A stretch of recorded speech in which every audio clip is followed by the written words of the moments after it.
Di akhir perang Bharatayuda, Aswatthama adalah salah satu dari kubu Kurawa yang masih hidup. Bahkan saat akhir perang, ia berhasil membantai banyak kesatria dari kubu Pandawa dengan cara yang sangat pengecut. Saat tengah malam, ia masuk ke kemah Pandawa dan membunuh 5 anak Drupadi. Yang sebenarnya niat Aswatthama ini adalah membunuh para Pandawa demi membalaskan dendam sahabat kesayangannya, yaitu Duryodhana.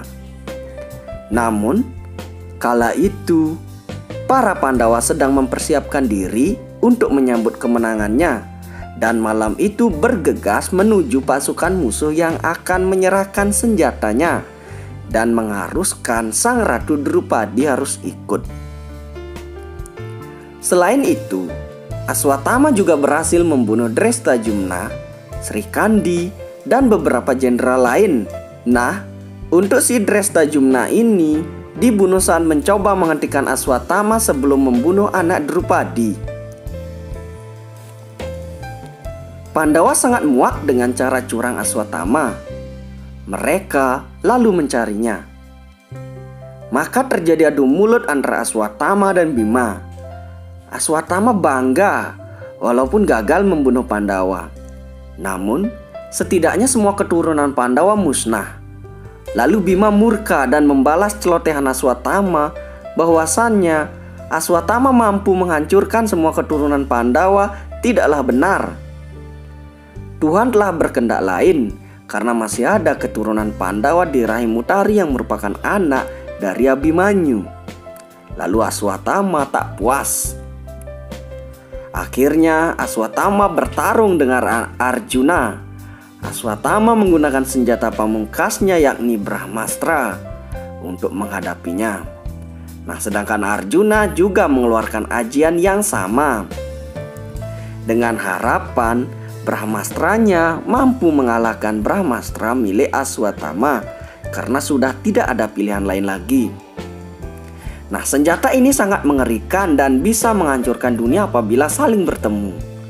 Untunglah Sri Krishna segera muncul dan menyuruh agar kedua kesatria tersebut menarik senjatanya kembali. Arjuna berhasil melakukannya, namun Aswatthama tidak, karena ia memang tidak sepandai Arjuna dalam ilmu panah.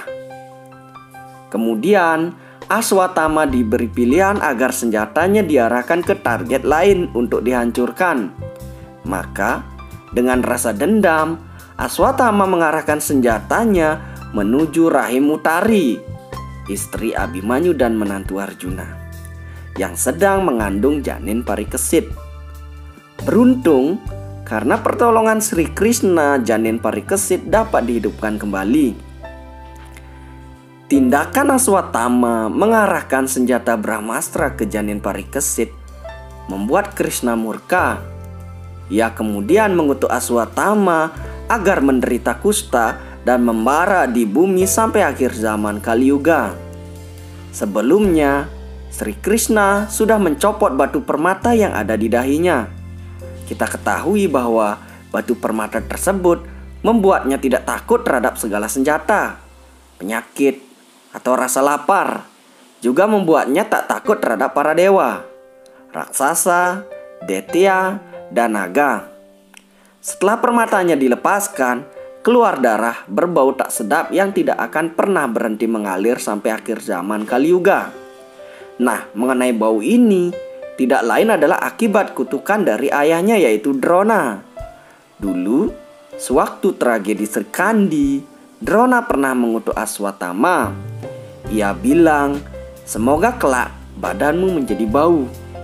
Dan kutukan Drona akhirnya terjadi juga. Krishna mengutuk Aswatthama agar menderita kusta dan mengembara di bumi sampai akhir zaman Kali Yuga. Nah, apa itu zaman Kali Yuga? Zaman Kali Yuga ini adalah disebut juga zaman kegelapan. Mulainya zaman Kali Yuga diyakini bermula ketika Krishna meninggal dunia. Kali Yuga berlangsung selama 432.000 tahun. Nah, berarti hingga sekarang Aswatthama masih hidup dan ia akan terus hidup. hingga akhir zaman Kaliyuga berakhir. Banyak pertanyaan yang muncul. Lalu di mana ya Aswatama sekarang ini? Nah, pada zaman Kaliyuga, umur umat manusia menjadi semakin pendek. Raganya melemah secara mental dan rohania. Umur manusia rata-rata kurang dari 100 tahun. Pada zaman Kaliyuga, para guru akan dilawan oleh para muridnya. Mereka perlahan-lahan kehilangan rasa hormat. Pelajarannya akan dicela dan nafsu akan mengontrol semua keinginan manusia. Sedangkan menurut kitab Wisnu Purana menuturkan pada masa Kaliyuga ada banyak aturan yang saling bersaing satu sama lain. Mereka tidak akan punya tabiat. Kekerasan, kepalsuan, dan tindak kejahatan akan menjadi santapan sehari-hari. Kesucian dan tabiat baik perlahan-lahan akan merosot. Gairah dan nafsu menjadi pemuas hati di antara pria dan wanita. Wanita akan menjadi objek yang memikat nafsu birahi. Kebohongan akan digunakan untuk mencari nafkah.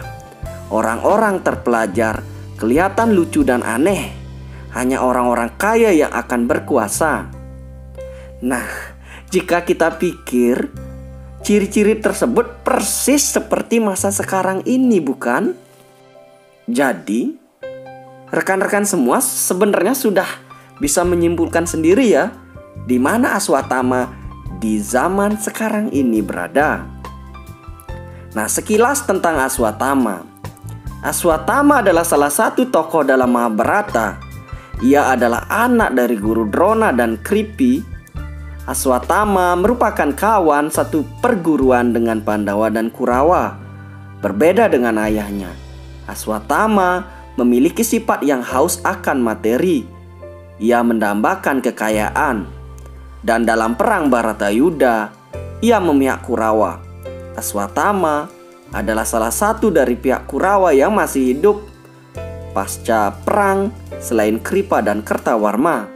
Akibat tindakan tercelanya di akhir perang, ia pun dikutuk untuk hidup abadi hingga zaman Kaliyuga berakhir.